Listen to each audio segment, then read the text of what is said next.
episode 236 of the CRICKETher Weekly. There has been a big announcement this week in relation to pay in women's cricket. So we're getting a pay rise, Raf. Yeah, you're getting a pay rise. You're getting equal pay with all of the other CRICKETher staff writers. Awesome. No, seriously, let's get into the nitty gritty of it. The ECB oddly slipped this press release out at about 10:30 p.m, which instantly made both of us a little bit suspicious.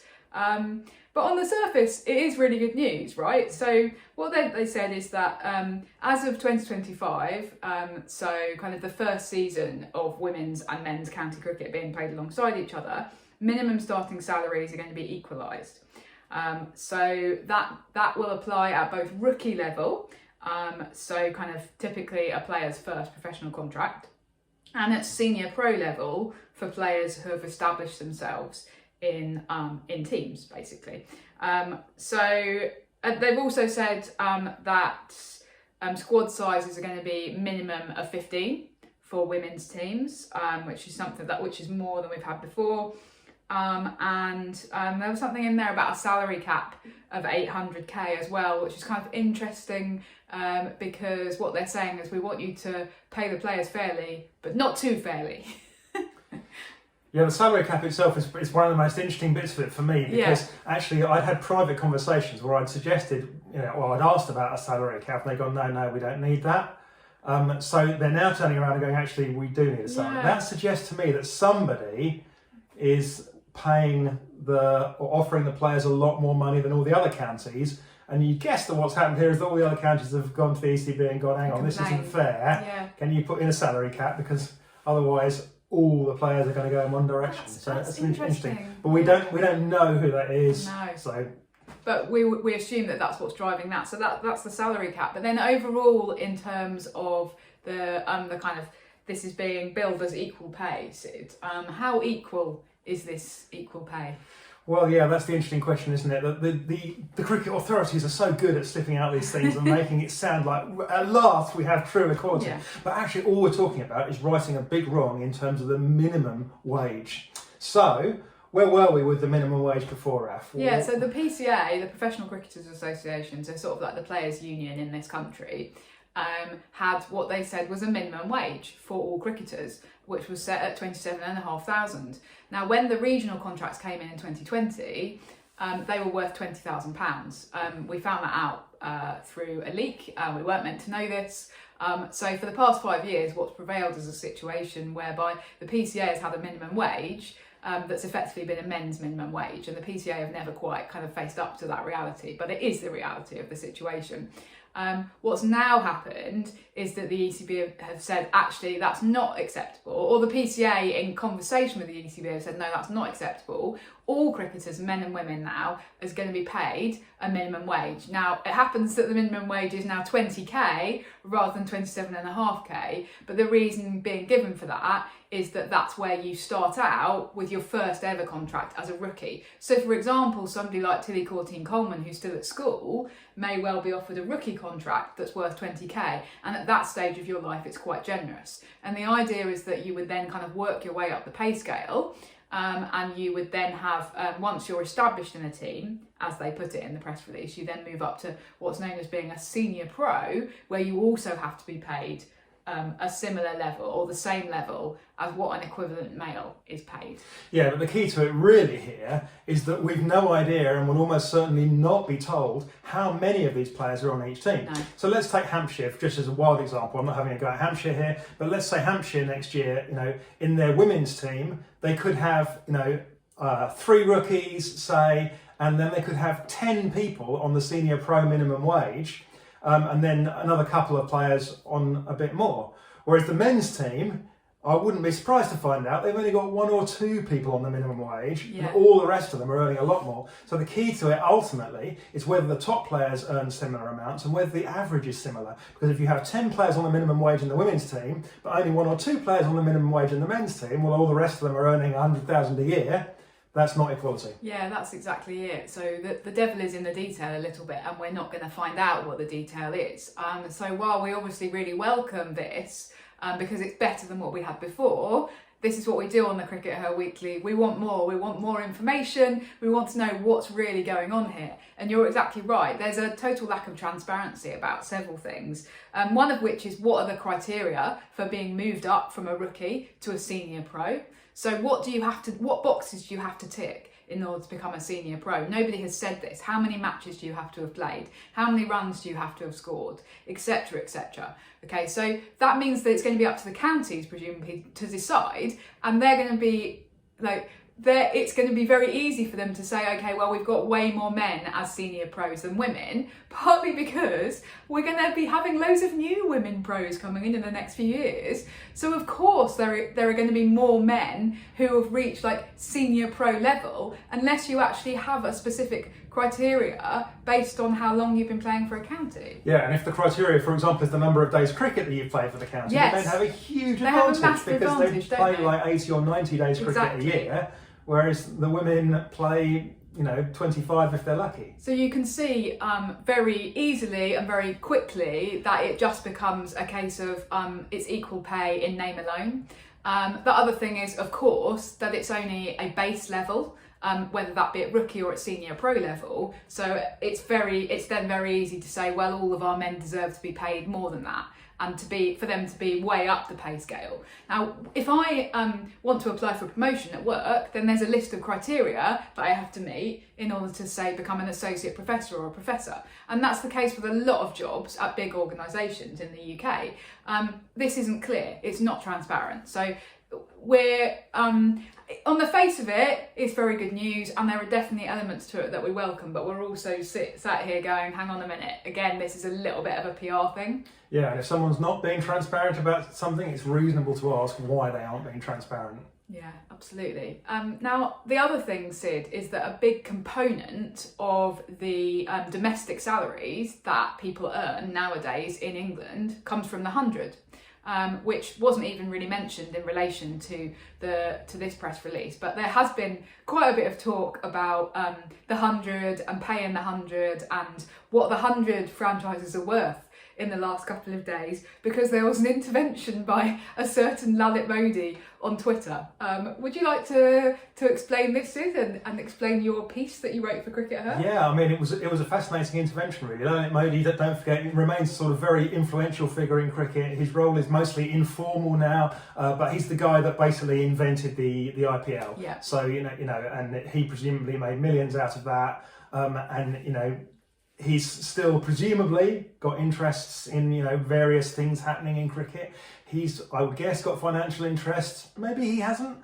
He's certainly got friends who have got financial interests. And what he did was went public on Twitter, and he did two really important things. First of all, he leaked large parts of the ECB's confidential kind documents, of assessments of how much they think that they sent to bidders. Yeah. Over the bid for the 100 teams.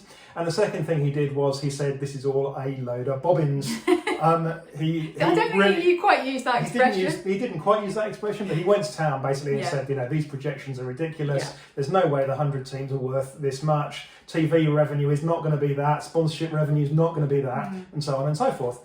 So fascinating intervention. Again, bear in mind that he might have something to gain from this. He or his friends could possibly be advantaged by rubbishing the valuations of the 100, get the 100 teams on the cheap because the valuations have been rubbish, and then maybe they are worth a bit more than he says they are. I'm sure the ECB will continue to argue that. But your key point is that this is really highly embarrassing for the ECB. It definitely is, because they obviously want to keep these documents secret, otherwise they wouldn't have been secret in the first place. And what he's done is thrown them out there and gone, there you are, there's your so-called secret documents, sue me. And obviously the ECB are going to find it virtually impossible to sue him. It's possible even that he wasn't the original person that leaked them. It's possible someone leaked them to him. They'd have to know who leaked them in the first place. But it's not the kind of thing that's done, and yet he's gone, I'm too powerful, that you can't do anything about this. I'm going to leak these documents, I'm going to say what I want, and there's nothing you can do about it.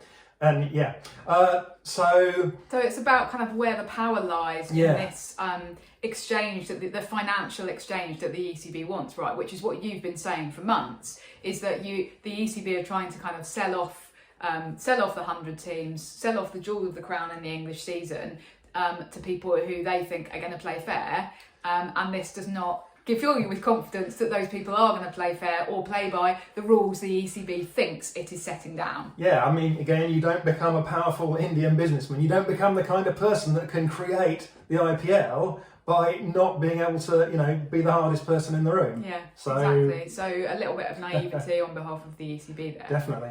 The other fascinating thing, to go back to the salaries, that we actually saw the team-by-team projections. Yeah.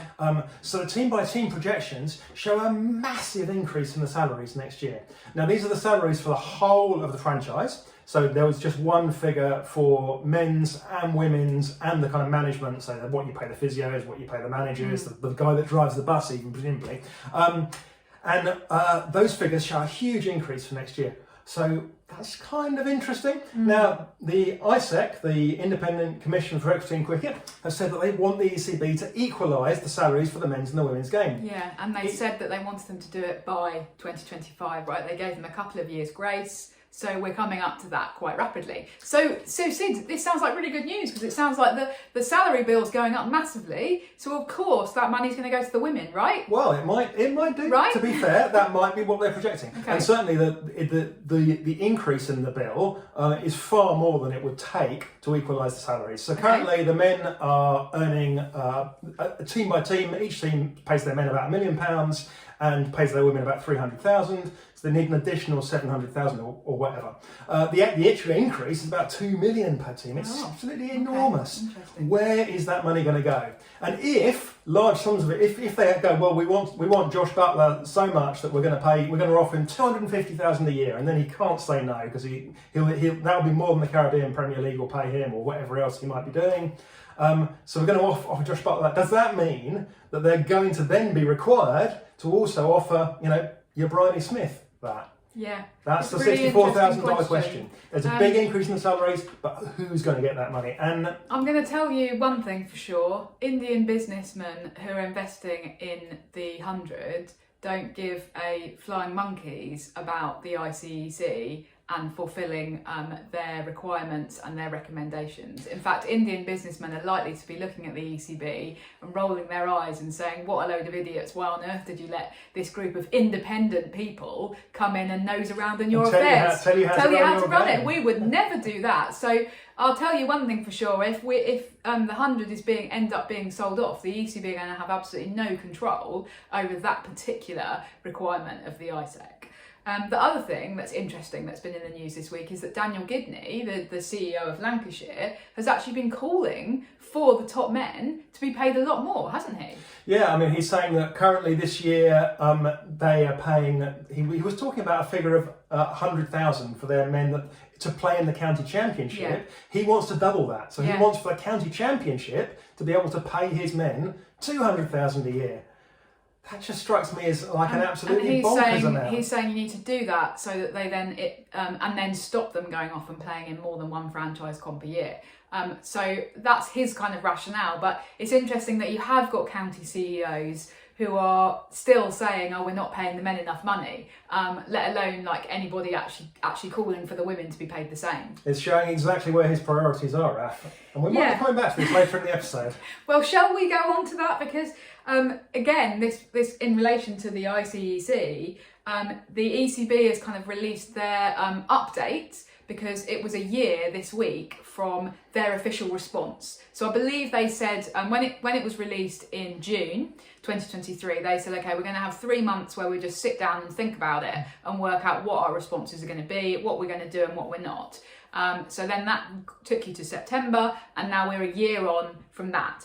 So they've released a lot of information about what they feel that they've done. We're not going to run through all of it, but if you're interested in that, then go and take a look on their website, because there's a lot of information. But the specific thing about progress in relation to becoming more inclusive in the women's professional game, this is from their document. It says a new structure for women's professional domestic cricket, supplemented by equalised match fees for England men and women, increases in women's pay in the 100, and equal representation in the game's governance structures.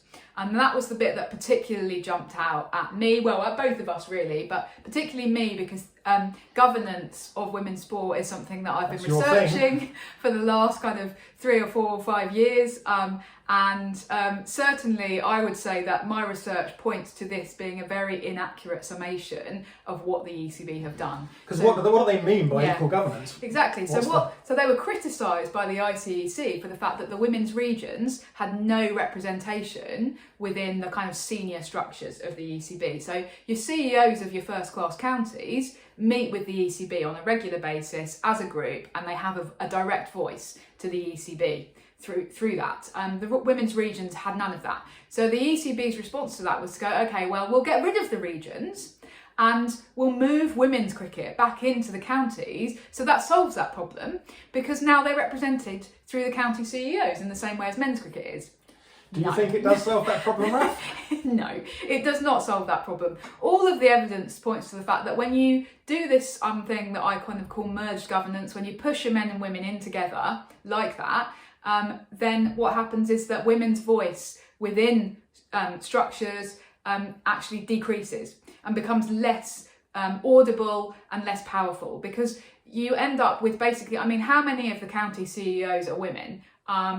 There was one a couple of years ago. I'm not 100% sure of the answer to that, but it's overwhelmingly men, and of course, overwhelmingly represents the interests of the men's game. And that's not going to suddenly change just because you've bolted on a women's professional county team onto the side of an existing club. Almost by definition, to become a county CEO, the one thing you really need to care about is the men's county championship. Yeah. That's your your raison d'etre. That's what Daniel Gibney was talking about. He was like, well, we want our best players to play the men's county championship. Exactly. And if you asked all 18 first-class CEOs, what's the one thing that you really, really want to win? I will bet you my last dollar that all 18 of them say the men's county championship. Yeah. That's what they're going to say. Yeah. And so therefore that's going to be their priority. Their priority is that it's not going to be we want to win the women's one-day cup. No. Exactly that, and so yeah, it's it's very frustrating, and it's a massive oversimplification, it's quite frustrating to read that. So yeah, it makes me a bit cross, and we know that the women's county game is going to have to really fight in order to be heard within these new structures. So yeah, I think that everybody involved in this needs to think again. Basically. Okay. Sid, we're nearly 18 minutes into this episode, and you know what we haven't talked about? No. You know what's starting on Thursday? No. It's the World Cup. Is it? Is there a World Cup?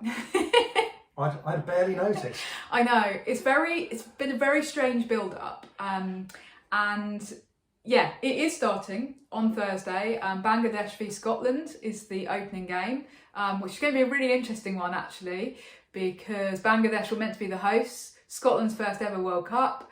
You'd sense that it's probably one that Scotland are very much targeting. And yeah, so kind of when I think about it, I'm excited, but I've got to say I haven't thought about it very much. It does feel like it's going to be quite low key, Sid. Yeah, and that's the thing, isn't it? It just there's not been much build up to it. I'm not seeing a lot of excitement. I'm not feeling a lot of excitement, to be honest. And what's causing this? Well, I mean, we're not going. Partly, yeah, we're not going. So that's one thing. We've had we're having these World Cups every 2 years now. Yeah. Are there too many World Cups going on? How does the ICC kind of maintain excitement going forward when they want you to get really excited every 2 years and every year to an extent, because they're pushing obviously the 50 over World Cup in one of those intervening years. There's meant to be a Women's Champions Trophy in 2027, I think. Yeah, so we're sort of suffering a little bit of kind of World Cup fatigue almost. But anyway, once it actually starts, then I'm sure we're going to get into it. Yeah, I think the other thing is that the women's international calendar is so congested now. So we've just been to Ireland to watch England play there. Our domestic season's only just finished. We've been watching Australia play New Zealand, and they literally, the evening of the third T20, they basically went straight from the ground to then get on the plane to the UAE, right? Yeah, the players didn't even know if they were going to have time to have a shower. Yeah, bit gross, but anyway. Presumably they were flying business so they could have a shower on the plane or something. But yeah, so that kind of typifies where we are with the structures. But that aside, let's talk a bit about the World Cup, because we should try and kind of drum up a bit of excitement. Let's talk about Group A, first of all, the group of death. This is the one that's obviously got Australia, India, New Zealand and Sri Lanka in. Australia v India is probably going to be a key match, right? Yeah, that's going to be the big game. I mean, there's two ways of looking at it. You can either go, this is a really, really important game. To an extent, yes, it is an important game. What it gives you, what winning that game gives you, is it means that it gives you a joker to play, because it means you can afford to lose another game. If you're Australia or India and you lose that game, then you really can't afford to lose another game. You can't afford to slip up. And that's quite important, because Sri Lanka are hot on the heels of those two leading They'll be waiting teams. for you to slip up. They recently beat India, of course, in the final of the Asia Cup. Sri Lanka also beat England here in our summer last year. So they're kind of a team on the up, and they will be very keen to cause an upset, because everyone's going to think, oh, Australia and India are going to sail through to the semis. Yep, so Australia, India, the big game. But I still think we expect Australia and India to qualify for the semi-finals. What about the other group, Raf? What about England's group? Yes. What's the big match there? Well, England v Scotland is a kind of big match from a sort of emotional, sentimental perspective, I guess, because it's these two neighbours who have never played each other in a World Cup. Well, because Scotland have never been in a World Cup, but have barely played each other outside of a World Cup. And so that's quite exciting. But I suppose in terms of, if you look at where those two teams are relatively, then you would expect England to win that, and it to be quite an upset if they didn't. Personally, I'll be cheering on Scotland. And you never know. But in terms of kind of England, the one that they'll be nervous about, and I think this is actually their opening game against South Africa. Okay, so England have lost to South Africa in two crucial matches in the last two World Cup, 2020 World Cups. They lost in the group stages in Australia, and that turned out to be really, really important, because that's what meant that they didn't qualify when it rained. When it rained in the semi-final, and their semi-final was rained off, and then they lost in the semi-final to South Africa. 2 years ago when we were there in South Africa. So that's going to be, a huge game there for England to make sure they win. Again, winning that game gives you the insurance that you can afford to slip up somewhere else. Yeah, and I think for me, because I know you're going to ask me whether I think England are capable of winning it, if I'm looking at it like quite sort of neutrally, then I would say that I'm actually quite concerned about England, because what I feel is that under John Lewis, England are playing like sort of high risk, high reward cricket. And in 2020, that is going to mean that you perform really well sometimes. So in the last World Cup, when Lewis had just taken over in South Africa, they had a great group stage match against Ireland where they absolutely thumped them. And if they'd been playing kind of more traditional, normal 2020 cricket, they wouldn't have won that in such a kind of romping way. But then again, sometimes it goes wrong and blows up in your face. Yeah, it blows up in your face, like it did in that semi against South Africa. And you never quite know which England you're going to get. And even though they did win all of their matches against Pakistan and New Zealand, there were definitely hints that England kind of doing their best ready to throw away some wickets. And you can't do that in a World Cup. And also, when you're playing 4 group stage matches in the space of about 10 days, and they all matter very much, and they're all against totally different teams. So England can't just do what they did against New Zealand and basically do the same thing over and over again. That's going to be really difficult because of the type of cricket that they're playing. Now that's their strategy, and they're going to say that that's how they want to play, and la la la. And of course, it might pay off, but it equally might not. And I kind of feel like it's high risk enough that it's more likely not to pay off than it is to pay off. So I think probably on the balance of probability, because it's an easy group, England are going to get to the semis, but they're then going to lose to probably either Australia or India. Okay, and who's going to win the World Cup, Raf? Oh, it's so boring, but it's probably going to be Australia again. I'd love to say, I think Sri Lanka or Scotland are going to win, but it's just, I have to be a bit sensible and look at the resources at each of these teams' disposal. And I think Australia are a bit more vulnerable than they were last time. And last time we said they were a bit more vulnerable than the time before. But But they still won. So I think Australia. I mean, are you going to say something different, Sid? No, afraid not. So we hope that it's somebody else. Well, I do, because it would be a better story if somebody else wins. But if you ask me what I think is most likely, then I do think it's most likely going to be Australia, and you obviously agree, Sid. Mm-hmm. Anyway, next week's episode, England will have played their opening match, so we can reflect on that and the opening stages of the World Cup. Hopefully you'll be watching some of it, and we will see you in a week's time. Bye-bye. Bye.